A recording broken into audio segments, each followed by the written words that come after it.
আজকে আমরা modern coaching সেন্টারে ক্লাস দেখতে চলেছি। তো মডার্ন কোচিং সেন্টারে কী কী বিষয় পড়ানো হয় এবং কোন কোন বিষয়গুলোকে বেশি গুরুত্ব দেওয়া হয় এবং কীভাবে পড়ানো হয়। যদি 11-12 যাই তাহলে আমাদের ইংরেজি আলাদা শিক্ষক আছেন, বাংলার আলাদা শিক্ষক আছেন, ইতিহাস এবং রাষ্ট্রবিজ্ঞান এর জন্য আলাদা শিক্ষক আছেন, ভূগোলের জন্য আলাদা শিক্ষক আছেন, সংস্কৃত এর জন্য আলাদা আমাদের ম্যাডাম আছেন যিনি সংস্কৃত পড়ান।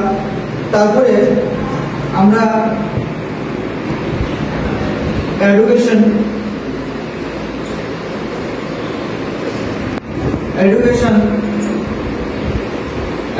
জন্য আলাদা শিক্ষক আছে।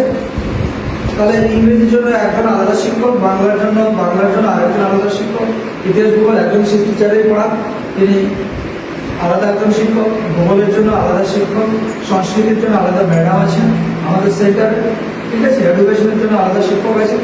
তো এইভাবে করে আমাদের 11-12টা পড়ানো হয়। 11-12 টাইম সাধারণত আমরা বিকালে পড়াই, অর্থাৎ 2টো থেকে চালু হয়। হ্যাঁ, 2টো ব্যাচ পড়ে। ফার্স্ট হাফ হচ্ছে দুটো ফার্স্ট হাফ, সেকেন্ড হাফ 3:30, এটা হচ্ছে সেকেন্ড হাফ। তো ফার্স্ট হাফ সেকেন্ড হাফ এভাবে করে আমরা 11-12টা বিকালে পড়াই। যদিও আমাদের প্রতিদিন পড়ানো হয় না, তো রুটিন অনুযায়ী আপাতত আমাদের যেহেতু 2টো ব্যাচ আছে, তো 2টো ব্যাচকে এইভাবে করে আমাদের টাইম মেনটেন হয়ে যায়। তারপরে আমরা চলে আসবো